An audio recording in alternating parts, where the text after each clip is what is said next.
Conakry a accueilli ce vendredi le lancement officiel du projet Kounki, une initiative structurante du gouvernement guinéen dédiée à la transformation durable de la pêche et de l'aquaculture.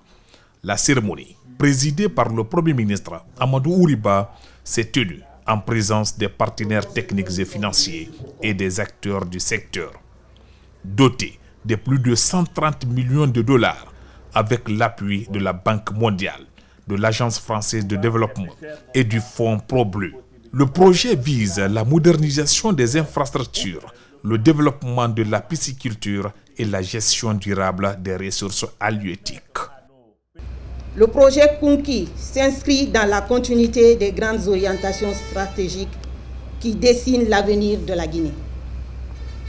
Il représente la plus vaste initiative jamais menée dans le secteur en Guinée. Il s'intègre pleinement dans la vision Simandou 2040 et traduit la volonté du gouvernement de bâtir un secteur halieutique plus productif, durable et résilient face au changement climatique. Pour la CONAPEC, Kounki est une promesse de transformation totale axée sur la modernisation des débarcadères et des centres de transformation aux normes. La souveraineté avec l'aquaculture et la pêche continentale, la Guinée renforce sa sécurité alimentaire. Le projet Kounki se veut un levier stratégique pour l'économie nationale, dans un contexte marqué par la pression sur les ressources marines et les enjeux de sécurité alimentaire. Le secteur de la pêche contribue à nos jours à environ 4,5% au PIB et assure les moyens de subsistance de près de 7,5% de la population avec environ près de 300 000 emplois directs. Il constitue également une source essentielle de protéines pour nos populations.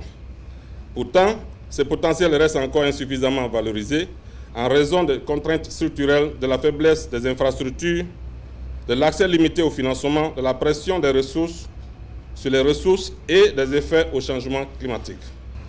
En Guinée, les écosystèmes marins et côtiers, ainsi que leurs ressources, sont affectés par un processus généralisé de dégradation d'origine anthropique, naturelle et climatique. Les évaluations réalisées dans le cadre du Plan d'action national d'adaptation et de la Stratégie nationale sur les changements climatiques confirment que les zones côtières font partie des 4 secteurs les plus vulnérables à la modification du climat en Guinée, avec la forêt, l'agriculture, l'élevage et les ressources en eau. Pour le Premier ministre, ce programme traduit une ambition claire, faire de la pêche et de l'aquaculture des moteurs de croissance et d'emploi. Il a également insisté sur leur rôle dans le renforcement de la souveraineté alimentaire du pays. Pourquoi le président de la République accorde une importance au secteur de la pêche?